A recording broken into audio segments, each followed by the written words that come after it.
Vamos começar com a palestra do Luli Radfarer.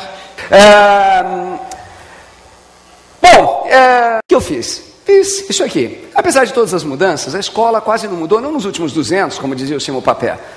Falei, prometi que eu ia citar o Simão Papé, citei.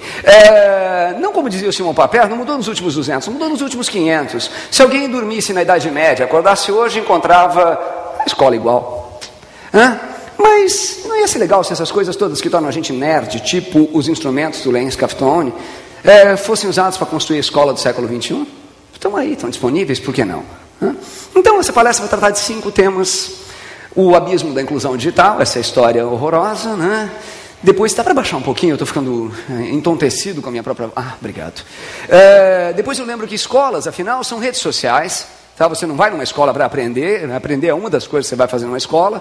Vale a pena comentar um pouquinho qual é a função do professor, afinal, e a questão de continuidade e controle, a questão da educação como plataforma, e daí um pouquinho de invenção e inovação. Mas, sem mais delongas, chega de enrolação, vamos ao primeiro tema, o abismo da inclusão digital. Então, primeira pergunta que vale a pena fazer é, o laptop de $100 vale mesmo a pena? Todas as discussões que o nego faz por aí sobre inclusão, fala de banda, fala de equipamento, fala de hardware, fala software, aí fala neguinho assim, a relevância, por exemplo, do Silverlight para a educação. Ok, já falei tudo que tinha de relevante no Silverlight para a educação, então a gente pode passar adiante. Quer dizer, você simplesmente fala um monte de tralha de um monte de software proprietário e ninguém fala em conteúdo. Como se, de repente, eu plugo uma banda de 20 GB e o professor... Pronto, fez que nem Matrix. Upload um piloto de helicóptero. Não dá, não é assim. Então, o professor sem treino, o que acontece? Ele vê aquele maquinão, percebe que gastaram uma nota na máquina, 0 nele, a máquina ameaça. Mesmo que ele esteja disposto a colaborar com essa ameaça para não perder o emprego, ele não vai saber o que fazer. O que eu faço com esse computador? O computador agora tem Access. Agora, me conta para que vai usar o Access. Monocotiledânea é mais relevante do que Access para um cara normal. Então, qual é a ideia? Pouquíssimas pessoas pensam que digital, na verdade, não é uma técnica, não é uma ferramenta. Digital é uma linguagem. Se eu não falo essa linguagem, eu sou o quê? Sou analfabeto. Então, qual é a questão? A exclusão digital simplesmente incapacita o professor. Se ele não sabe usar a ferramenta, ele não é alguém que pode aprendê-la mais tarde. Um computador não é um torno mecânico, o tão querido nosso presidente. Um computador não é um automóvel que você pode sempre aprender mais tarde. Um computador é língua. O problema que você tem é que hoje alguém não use o computador, ele vai levar 6 anos para conseguir usar num nível razoavelmente bom. A curva de aprendizado do computador é longa. Como todos nós passamos por ela, a gente não lembra direito. Photoshop não tem nada de intuitivo, a não ser o fato de que todas as mulheres da Playboy a usam. Então, veja, até aqui, o cara fica cansado, esmagado, não consegue entender, e o cara do telemarketing fala, olha, eu vou estar deletando. O que quer dizer isso? Aí o professor fala assim, quer saber de uma coisa? Não gosto de tecnologia, vou atacar a tecnologia. Lindo, é aquilo que o pessoal fala em economia de uma relação perde-perde. Então, primeiro cenário, o melhor de todos. O professor convence o aluno a não usar computador. Mostra que o computador é um lixo, que ele tem que escrever à mão, que o computador é Ctrl+C, Ctrl+V, como se o professor não pudesse dar uma busca no Google daquele trabalho que o aluno submeteu. Quer dizer, então se o aluno copiou na internet, o professor também acha na internet. Porque o aluno costuma ser tão brilhante que ele pega a primeira página de link do Google. Então, vamos imaginar que o professor convence o aluno que é um estúpido, completamente estúpido usar computador, ele cria o quê? O analfabeto e o abismo aumenta. Mas vamos pensar o pior. Vamos dizer que ele não convença, que o aluno veja na aula ali, esse professor aí não entende nada de computador e tal, o computador é legal, o professor é que é trouxa. Olha que merda que acontece. Ele vai numa lan house por aí, tem games, MSN, blogs, Orkut, Twitter e Lost. Daí ele percebe o seguinte, o valor do digital, o digital é muito valioso para mim, educação é que não vale nada. O que nós temos? Temos uma profecia autorrealizável, porque daí ele fala o seguinte, bom, para que eu vou aprender? Quem sabe ensinar não sabe, não preciso da escola, o computador me dá tudo que eu preciso. Então eu vou aprender a fazer chaminhas nos tutoriais de Photoshop na internet e coisas do gênero e simplesmente ignorar o sistema educativo. Gênio, profecia autorrealizável, porque daí simplesmente ele mergulha em todo tipo de vício que a gente encontra normalmente na internet do dia a dia e realmente a educação não servia para nada. Então, O resultado disso é o quê? É uma internet que não fala com pobre. É triste, mas é pura verdade. Classe AB usa a internet para trabalho. Classe C usa a internet para entretenimento. Por quê? Porque não existe como nem fazer a pergunta. Não existe como checar se a resposta está certa. Quando você fala de quase todos os usos de internet classe C e D, você vai perceber que são Orkut e MSN. Ou seja, um telefone. Ou seja, onde não há ensino, também não há conteúdo de valor. E não tem incentivo para criar iniciativas. Existe como fazer uma parede na internet? Talvez, aonde? Não sei. Existe como pintar uma parede na internet? Talvez, aonde? Não sei. Existe como fazer uma instalação elétrica, consertar um carro? Talvez, aonde? Não sei. Culinária, artes manuais, tudo isso talvez exista. Mas resultado, não fala com eles. Resultado, como não tem conteúdo, eles só usam para entretenimento e socialização. Mas não foi? Estou funcionando furiosamente aqui. Classe ID usa quase para entretenimento e socialização. Não tem nada de errado, mas a oportunidade de criar algo grande, algo violento, algo realmente poderoso é completamente desperdiçada. Para quê? Resultado, por mais que use as redes sociais, por mais que você fale, mas eu adoro, eu uso redes sociais para 90% dos meus casos, para 99% dos meus casos, para 99,9% dos meus casos.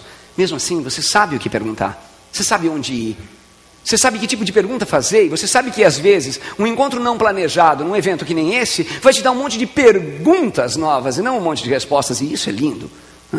Ou seja, eu sei o que perguntar para o Google, nem que seja a área do círculo, ou outras coisas. Eu sei o que perguntar para os fóruns, como trocar um HD ou alguma coisa do gênero. Sei o que perguntar para a Wikipedia e sei quanto eu devo acreditar nela. Blogs, comunidades, etc. Resultado, eu sei usar isso, e isso não é fácil de aprender. Ou seja, porque eu tenho critério. O uso consciente, o uso consistente, o uso constante da internet me ajudou a criar um critério de seleção fenomenal. E isso não se cria do zero. A ideia básica da educação é o quê? É criar critério, é estabelecer critério, é permitir ao indivíduo que dentro desse oceano, dessa enorme sinfonia de elementos que ele encontra na frente dele, ele saiba geri-los, ele saiba regê-los, ele saiba elencá-los, ele saiba qual é o mais importante do que o outro. Resultado, critério, pode parecer óbvio, mas não é. Pouquíssimas coisas na internet são óbvias. Por isso, o sujeito precisa saber balancear. Qual é o valor da tecnologia? Qual é o desvalor da tecnologia? Quem adora a tecnologia tem uma doença chamada tecnofilia. Quem odeia a tecnologia tem uma doença chamada tecnofobia. Os dois são umas bestas. Tecnologia não é solução, também não é o problema. Não é Deus nem o demônio. E qualquer absoluto é extremamente fascista. Sempre que você acredita que exista um absoluto, você vai criar o oposto desse absoluto e você cai na mesma bobagem que o Platão criou há 25 séculos e impediu o desenvolvimento da ciência durante um belo período. Então, como não dá para acreditar em absolutos, como a gente sabe muito bem que a internet nos mostra que não dá para acreditar em absolutos, que muito além da internet, o pós-moderno nos mostra que não dá para acreditar em absolutos, você sabe assim, como é que eu uso então a tecnologia? Qual é a ideia da tecnologia? Ora, se eu não posso idolatrar e se eu não posso rejeitar, eu preciso equilibrar. Porque se eu idolatrar, eu viro cibertio. E se eu rejeitar, eu viro retrotio. Cibertio basicamente, tio é basicamente aquele indivíduo desprovido de noção que você conhece. Pode ser da sua idade, pode ser mais novo que você. Ultimamente os tios têm sido bem mais novos que eu. Eu tenho 42 anos, é difícil encontrar um tio mais velho do que eu, eles são avós. Os tios, eu encontro tios de 22, de 23, de 25. Retrotio é aquele cara que acha que não foi feito música depois de Miles Davis. E cibertio é aquele cara que não acha que foi feito música antes de Chemical Brothers. Um é uma besta porque não reconhece o legado das coisas. Outro é uma besta porque não reconhece a evolução das coisas. Resultado, você não pode cair nessas armadilhas. De novo, são armadilhas do absoluto. E como são armadilhas do absoluto, são extremamente perigosas. Ou seja, se você não é retrotio e se você não é cibertio, você precisa entender o que você usa e como você usa. Essas mudanças, elas são uma evolução. Por mais que não pareça, por mais que pareça que a gente continue vivendo exatamente o mesmo, sabe? É tudo a mesma coisa, igual, igual, igual. Trabalho feito uma besta, meu trabalho não faz sentido, informação demais, lixo demais, parece que eu estou em 72. Não está, só parece que está. Então, você pega uma escola, por exemplo, você vai perceber que uma escola sempre foi uma rede social. Sempre foi uma rede social. Você não vai numa escola para aprender, essa é a desculpa que você dá para os seus pais. Você vai numa escola para encontrar os seus amigos, sabe? Talvez você aprenda uma coisa ou outra nesse processo, mas você vai lá para encontrar os seus amigos. Você vai para a escola para entender que você é uma alcaparra no universo e que isso é muito legal. Sabe? Você não vai numa escola para se capacitar, a não ser que você seja um cachorro e que você vai para uma escola para aprender a sentar, deitar, rolar e não perguntar. Ou que você more no subcontinente asiático, que a gente também chama de subconsciente asiático. Eu não vou para a escola também para ser avaliado, que é uma estupidez de uma quantidade enorme de escolas que colocam a função da prova enorme ali. Cara, isso é mais ou menos tão bom quanto você fazer sexo pensando não foi bom para você, meu bem. Sabe? Não vai dar muito certo. Ou seja, para que eu vou para uma escola para pegar todas essas coisas? Então, uma escola é uma rede social. Sempre foi uma rede social. A única diferença agora é que a gente tem algumas outras redes sociais além da escola, ou a gente tem outras escolas além das redes sociais. Então, não adianta transformar a escola em centro de adestramento digital, termo do Blixten muito bom, que eu me apropriei aqui, porque na verdade é o que eles são. Quando você vai num curso de PHP, MySQL, Access, sei lá, Silverlight, você vai lá ser adestrado. Você não vai perguntar para que servem as coisas, você não vai perguntar como funcionam as coisas, você simplesmente vai engolir e não questionar. Você vai aprender a fazer a coisa certa e você vai entender que existe a coisa errada. E, basicamente, Platão continua vivo. Né? Isso afasta o aluno, porque o aluno começa a perceber que não existe exatamente essa questão de certo e errado, que eu não preciso, como muito bem disse a Patrícia, saber da Primeira Guerra Mundial. Eu preciso ter acesso a quem saiba da Primeira Guerra Mundial, porque eu nunca vou saber o suficiente da Primeira Guerra Mundial, a não ser que eu seja um especialista em Primeira Guerra Mundial. Ou seja, a hora que eu transformo uma escola num centro de adestramento, eu jogo fora toda a teoria pedagógica que foi feita desde o começo do século XX e que até agora ainda não foi aplicado. Então talvez no século XXI a gente finalmente entre no século XX. A boa escola hoje sabe que não adianta copiar, compilar, repetir. A boa escola hoje sabe que o importante é colaborar. Soa tão 2.0 esse negócio. Colaborar, compartilhar, cooperar, criar junto e, acima de tudo, recriar. A ideia de recreação vem a ideia de você ter um ambiente de descanso para poder criar a si próprio novamente. Essa é a ideia básica do post com comentário no blog, essa é a ideia básica do que deveria ser educação. Então, o poder agregador da comunicação e da comunicação colaborativa é enorme, a gente sabe disso.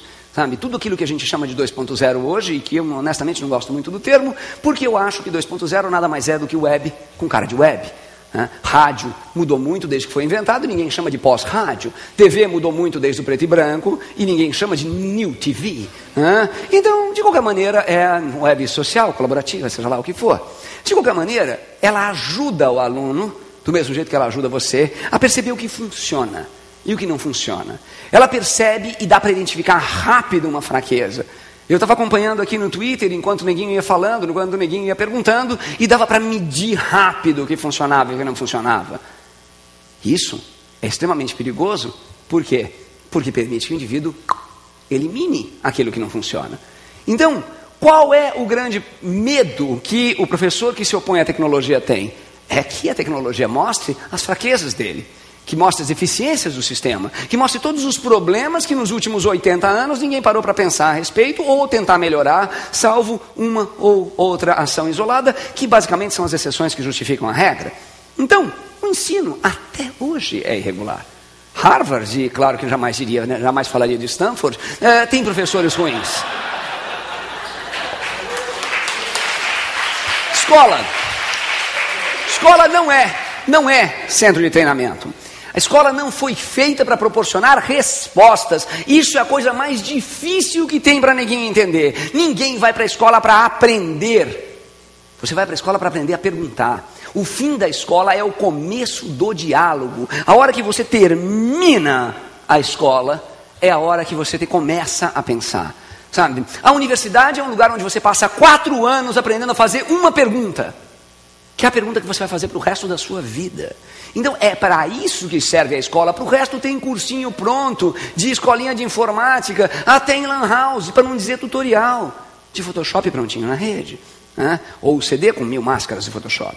A escola serve para inspirar você. A escola serve para colocar aquele professor doidão na sua frente. Você assim, fala, uau, que coisa louca é essa? Para que serve isso? Porque é o aluno que precisa identificar o que é relevante. Cara, como alguém vira dentista? Seu objetivo na vida é impingir dor a pessoas que você não consegue ouvir quando elas falam e sentir cheiro de hálito em cima de bocas podres. Cara, mas mesmo assim, várias pessoas viram dentistas. Meu dentista é um dos caras mais bacanas que eu conheço no planeta. Então, veja, a ideia da escola é mostrar que o mundo é muito lindo, é fascinante e que você precisa arrancar dele uma ou outra coisa que são relevantes para você. O professor é só o seu guia. O professor não é o seu adestrador. Se a escola for fácil demais, se a escola não promover nenhum desafio, e é o grande problema do neguinho repetidiano, ela se torna tediosa. E o cara simplesmente, a atenção dele vagueia e vai embora dali faz tempo. Fala-se muito em distúrbio de déficit de atenção, mas eu prefiro acreditar em outro termo chamado atenção parcial constante. Hoje as pessoas têm atenção em todos os lados para todas as coisas. Se a escola não promove um desafio forte o suficiente, ninguém dorme pedalando, porque pedalar é um exercício tão tenso que o cara, não, ok, agora ficou fácil, não dorme. Do mesmo jeito, a escola é mais ou menos a mesma ideia. Se ela coloca um desafio na medida, o cara vai resolver o problema na medida. Se ela coloca o desafio alto demais, ele abre mão. Se ela coloca o desafio baixo demais, ele abre mão também. Ou seja, não é diferente, ou não deveria ser diferente, da forma com que a gente aprende a usar games, da forma com que a gente aprende a usar iPhone, e o Nintendo Wii, quer dizer, não talvez para fazer música, mas todos os gadgets, a forma com que a gente aprende a usar o Flickr, ninguém ensinou. A forma com que a gente aprende a usar o Wikipedia, ninguém ensinou. A forma com que a gente aprende a blogar e a forma com que cada um bloga, ninguém ensinou. Então, não adianta falar das coisas se elas não têm nenhuma conexão com a realidade, como uma monocotiledônia, ou como a capital da Eslovênia. Não faz o menor sentido se ela não é relevante para você. Você precisa mostrar as coisas, envolver o aluno no processo da descoberta. E isso já diziam 2 tiozinhos muito bacanas no começo do século, Piaget e Vygotsky, que adorariam o Wikipedia. Então, o aluno sabe disso, o aluno sabe do que é o Google, e o aluno certamente sabe do que é o Twitter muito antes do que o professor. Eu aprendi Twitter com os meus alunos, eu aprendi Spore com os meus alunos, e aprendi uma quantidade tão grande de outras coisas com os meus alunos que eu me pergunto se eu ainda deveria receber para dar aula na universidade. O aluno sabe tudo, ele busca tudo, ele está conectado o tempo todo. Basicamente, se existe pesquisador em tempo integral, esse pesquisador chama aluno. E não aqueles caras que recebem bolsa para escrever sobre a dialética da maiêutica do pós-moderno em tribos ciberadaptadas, seja lá o que signifique. Então, a tecnologia, ela avança rápido e o aluno está dentro exatamente naquela fase curiosa em que tudo é mágico, tudo é muito louco, tudo é interessante. Basicamente, o aluno é um Calvin ambulante. E daí você percebe o seguinte: quando uma empresa como a MTV faz uma pesquisa sobre o universo jovem, ela descobre vários tipos, que chama dos vários nomes, mas basicamente os moleques são todos conectados, seletivos, ansiosos, independentes, todos constroem conteúdo, seja customizando roupa ou blogando, todos buscam identidade, todos querem pertencer a um grupo, mas ser diferente deles, e todos querem paz. Ai, não aguento, quero descanso, quero paz, não aguento esse mundo. Todo mundo é igual. Deixa eu tirar essa imagem antes que eu pense no Estadão. No fundo, todos são extremamente integrados àquele sistema em que eles buscam independência. Cara, que caras estranhos. Não, você não era tão diferente. Nem eu, nem ela. Ou seja, Outro dos enormes problemas que a gente tem na escola é que do mesmo jeito que esses adolescentes perdidos procuram um mestre para que me dê a luz, cara, é estúpido. Sabe, quem vai dar a luz é você, se for mulher. Se você for homem, você vai ter que buscar a luz. Ou talvez acompanhar sem desmaiar, quando a mulher ali está tendo todo o esforço, você segura na mão dela e fala, meu bem, vamos lá. Quem está perdido, quer que um mestre traga as respostas? Cara, se o mestre tivesse as respostas, ele usava para si mesmo. Até porque mestres de verdade fazem que nem o Sócrates. E eles só sabem que nada sabem. Então, por mais que eu pergunte uma coisa de um lado, a minha resposta é cifrada, é mediada, e ela só serve para aumentar a minha curiosidade. A função do professor é guiar. A função do professor é orientar o aluno para que ele tente, para que ele erre. E para que ele tente de novo, e para que ele erre de novo, e para que ele desiste daquilo de uma vez porque ele não leva jeito, ou para que ele continue tentando até acertar. E quem toma essa decisão não é o professor, é o aluno. A liderança, aquilo que hoje em dia é tão cultuado em monges, executivos, 7 hábitos, os líderes de sucesso, que usam o ócio criativo para se tornarem eficazes com o pai rico que mexeu no queijo, basicamente é a capacidade de tornar a descoberta interessante. O que é um líder? Um líder é um cara que fala assim, mano, isso aqui é animal. Olha o que Steve Jobs faz. Todo ano, em janeiro, ele aperta o botão de distorção da realidade e todo mundo sai achando o iPod Shuffle uma coisa linda. Basicamente um MP3 player do tamanho desse treco aqui, que não presta para nada direito. Esse é um líder. Basicamente o que? Ele mostra que a descoberta é interessante, que a descoberta é legal. A minha geração viu Indiana Jones no cinema. Você não faz ideia da quantidade de gente que quis fazer arqueologia depois disso. Líder é exatamente isso. Do mesmo jeito que o Cardoso colocou muito bem numa tuitada agora há pouco, os caras do Mythbusters são professores? Claro que são! Professor é isso. Professor é o cara que propõe a pergunta, não é o avaliador, não é o carrasco com a chibata e com a navalha, pronto para cortar a cabeça do moleque se ele fizer uma besteira, mas muita gente ainda vê a escola desse jeito estúpido. A avaliação é parte do processo, a avaliação não é a função. Se o sujeito vem pensando na avaliação, ele pode ter uma certeza absoluta, ele vai tomar pau. Então, qual é a ideia? Como funciona o professor? O que o professor deve fazer? Talvez a resposta não esteja aqui, nem na frente, nem no futuro, mas há 5 séculos e um pouquinho atrás, como por exemplo no século XV, em que padre rezava a missa de costas para a igreja. Por que ele fazia isso? Porque o padre não sabia mais do que a plateia. Não era plateia na época, era congregação. A ideia era que o padre não sabia mais do que os fiéis, mas simplesmente que ele era um guia dos fiéis em busca da transcendência que estava do lado de fora da igreja. Ele virava de costas para a plateia, para a congregação, e de frente para ele tinha uma cruz com um vitral. Igreja chamava nave. E não era à toa. Ou seja, ele era o sujeito que usava como numa nave, como num barco, o caminho para uma coisa que não está ali. Eu não tenho a verdade, trouxe para mostrá-la para vocês. Eu simplesmente percebo, porque eu tenho estudado um pouco mais da verdade que vocês, e eu quero compartilhá-la com vocês. Viro as costas para vocês não porque os desprezo, viro as costas para vocês porque quero levar para vocês exatamente o mesmo caminho maravilhoso que eu acabei de descobrir. De repente, algum maluco no século XIX virou ao contrário, e igreja virou uma câmera de eco que o padre dá aulinha, é repetido pelas pessoas que o assistem, e você cria toda uma estética fundamentalista, que a ideia não sai dali, que absolutamente o mundo lá fora não entra, que é completamente refratária a qualquer ideia nova. E daí, todo aquele conhecimento que foi propagado pelo Islã, todo aquele conhecimento que foi propagado pela Igreja Católica durante a Idade Média, é desperdiçado. Vai ser feito em outra catedral, que não mais a igreja. Os gregos antigos, muito antes da igreja, e basicamente inventores da mesma ideia, também procuravam um princípio da realidade através do mundo da aparência. Ou seja, essas coisas que a gente pega, que a gente mexe, que a gente usa, que a gente vê, na verdade elas transparecem uma realidade maior.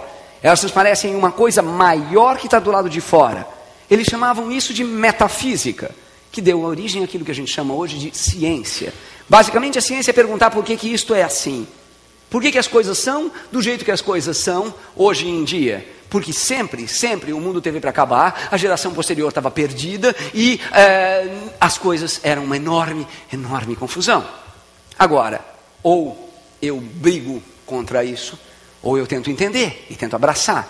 Esse é um caminho que foi testado há mais de 20 séculos, há mais de 25 séculos, e tem funcionado. Por que não esse? O professor, ele não precisa transmitir a informação. Outro paradigma complicado, né? Eu sempre falei, eu não gosto da palavra paradigma, prefiro trocar por paradinha. Então, outra paradinha complicada para o professor é pensar que ele não precisa transmitir a informação. Ninguém...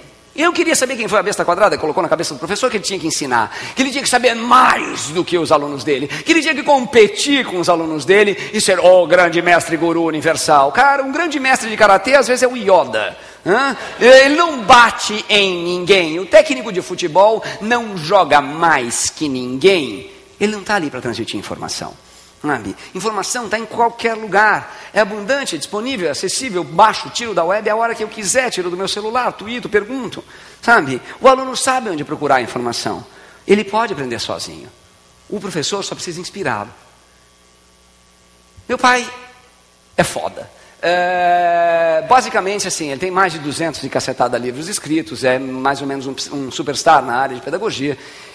E terá a identidade dele preservada durante este descolagem. Mas, basicamente, meu pai, quando era pequeno, eu e meu irmão, crianças insuportáveis num dia de chuva, ele descobriu que o único jeito de ele continuar escrevendo os livros de geografia dele era abrir um atlas, colocar 2 peões em um dado e falar: pronto, olha, você está perdido em Gdansk, e você está perdido em, na época chamava ainda Leningrado, hoje São Petersburgo. Vocês têm que chegar em Paris. Pronto, esse é o jogo.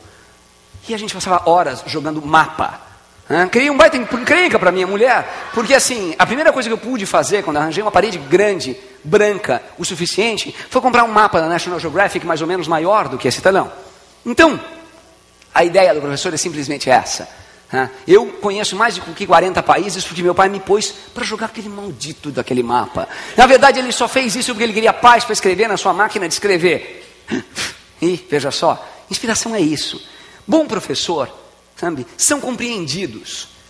Você consegue explicar uma coisa e o cara consegue entender o que você está falando.